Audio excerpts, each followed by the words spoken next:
Wholesale real estate is the perfect investment strategy for many aspiring investors in California. The process involves finding deeply discounted properties, securing them under contract, and then selling the contract to another buyer, usually a real estate investor, at a higher price.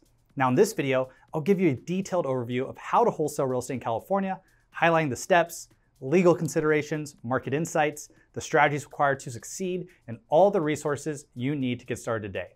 So be sure to download all the resources in the description. Now, first off, what is wholesaling real estate? Wholesaling real estate is a strategy where an investor secures the rights to purchase a property and then sells those rights to another buyer for a profit. The most common method of wholesaling is the assignment of contract. This involves the investor, who's the wholesaler, entering into a purchase agreement with the property owner and then transferring or assigning this contract to an end buyer for an assignment fee. For example, imagine you find a property worth $200,000 and negotiate a purchase agreement with the seller for $180,000. Now, instead of buying the property yourself, you assign this contract to another investor for a fee, perhaps $10,000. Now, this new buyer pays the seller $180,000 and you receive the $10,000 assignment fee. That's how wholesaling works in a nutshell. Now I want to get into the 7 steps of how to wholesale real estate in California. Step number 1 for wholesaling real estate in California is selecting the right market, and we recommend picking your local market, the one that you live in. So start with the city you live in and the actual county. Now, this local knowledge can provide a significant advantage in identifying good deals and building a network of local real estate professionals. And everyone knows more than they think they know about their actual local market. So first, start there. For example, we're in San Diego, that's the city. I focus in the county of San Diego County and the surrounding counties around me. So step number 1 is pick your market. Go ahead and do that right now. Now, step number 2 is finding 3 to 5 local cash buyers that are reliable. It is essential to build a list of 3 to 5 cash buyers that are local in your area, that are able to purchase properties quickly, often without any financing contingencies, which will make them the ideal partner for you when you're wholesaling. Now, to find these actual cash buyers, we recommend using Google. You can go check out our Google Ninja trick, where you go to Google, you pretend that you're a motivated seller, you type in the keywords that a motivated seller would type in, and then what will appear in the search results are actual potential cash buyers in your local area. Be sure to download our resource at realestateskills.com/Google to be able to find exactly how to do that. Now, another way to find cash buyers is to use Craigslist. We use a similar way to the Google trick. We type in keywords that a motivated seller would type in, and you could also type in keywords like "we buy houses," and you will find advertisements from cash buyers. From there, you can contact them with their phone number and email in order to put them on your cash buyers list so that they can be someone that can buy your wholesale deals.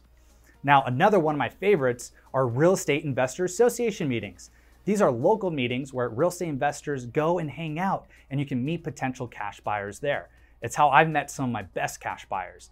And if you're in California, there's tons of them all over. Just go to Google, type in your city name and real estate investor associations, and they'll start to appear around you. Be sure to attend those.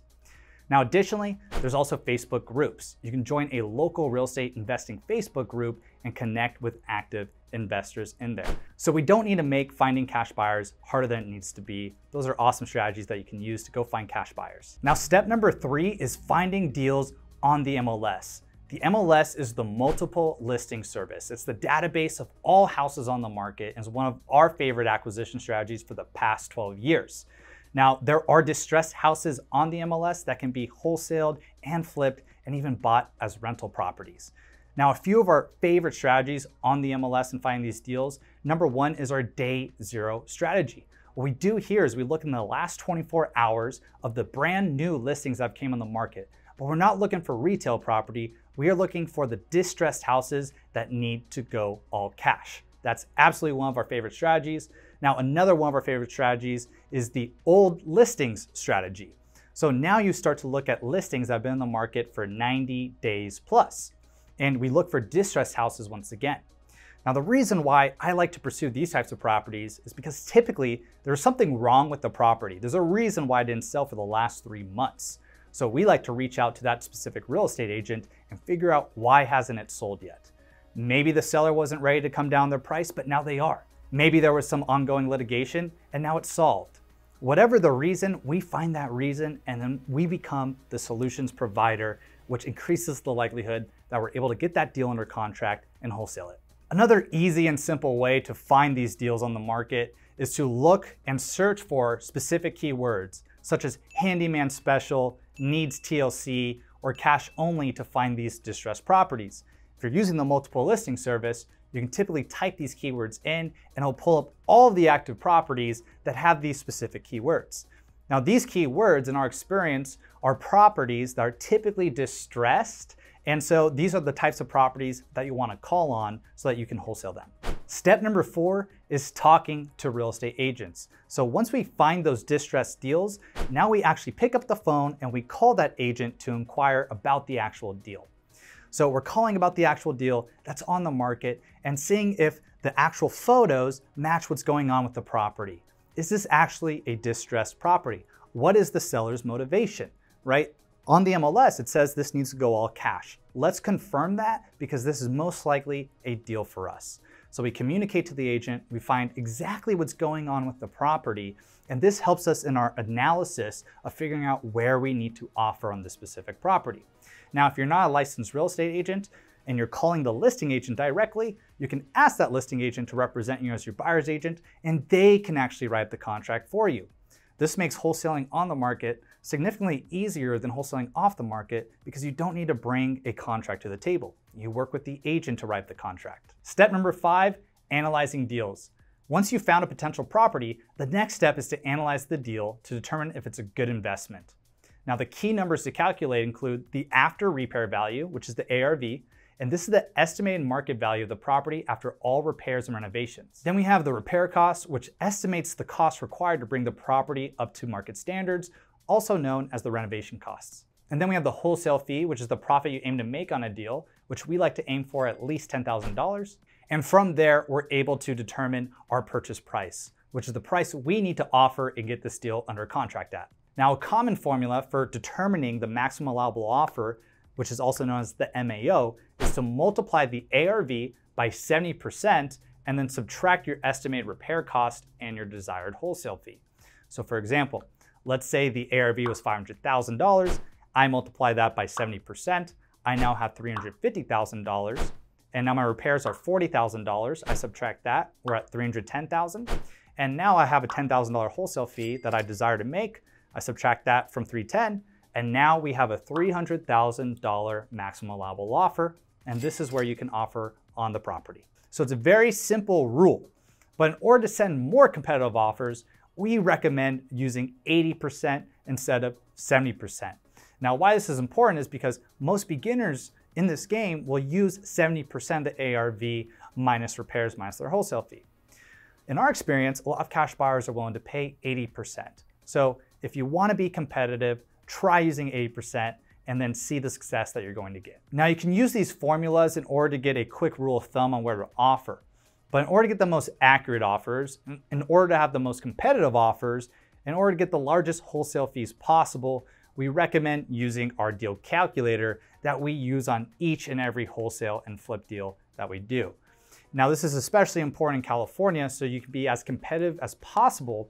And instead of using a quick rule of thumb, you are now calculating your exact numbers down to the cents. It allows you to be much more calculated and accurate with your offers. And you can go ahead and download that calculator at realestateskills.com/calculator. And step number 6 is submitting offers and negotiations. Submitting a professional offer is crucial to closing deals. Your offer should include a clean contract with minimal contingencies to make it as appealing as possible to sellers. Now, if you want contracts that we use to wholesale real estate in California, you can download them at realestateskills.com/contracts. Now, a common strategy is to include a 7-day inspection contingency, which provides a way to back out of the deal if necessary. We recommend aiming for a 14-day or sooner closing to make the offer even more attractive. And when submitting offers, you should always include a proof of funds to appear as professional and credible as possible.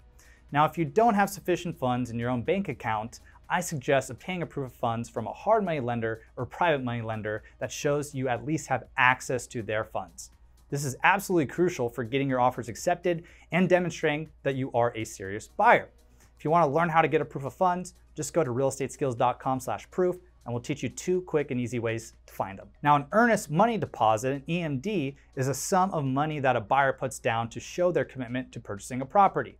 The EMD is a critical part of making a clean and professional offer, and it shows the seller that you, the buyer, are serious and willing to invest in the transaction. Now, the usual range we see for earnest money deposits is between $500 to $10,000, depending on the property's value and the local market conditions.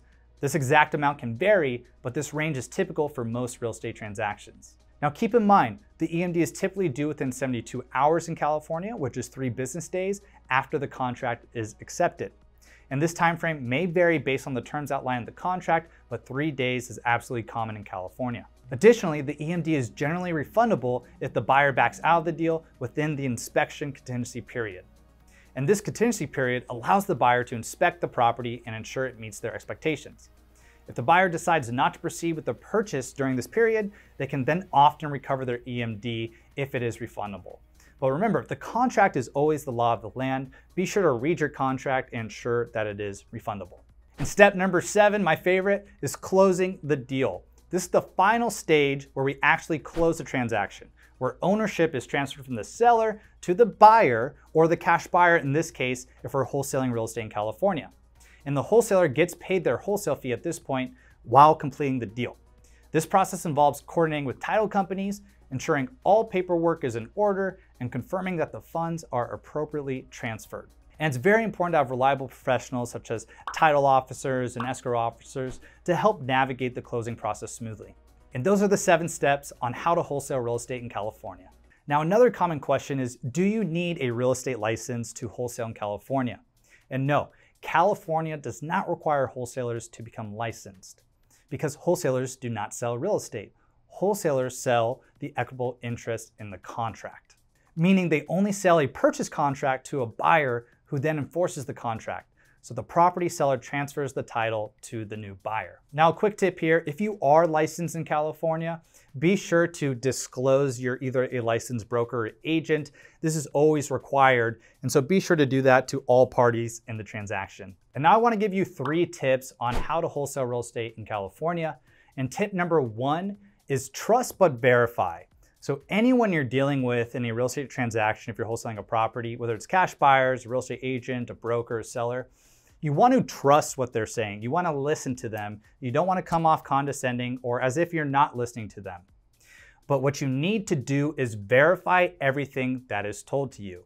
Sometimes people forget to communicate everything that's going on with the property. So it makes sense not just to talk about the property over the phone, but to actually go to the property and inspect the property for yourself. Ensure that that pool pump is working. Ensure that the house is actually there, right? So trust but verify. This tip will help you a lot in your journey on wholesaling real estate in California.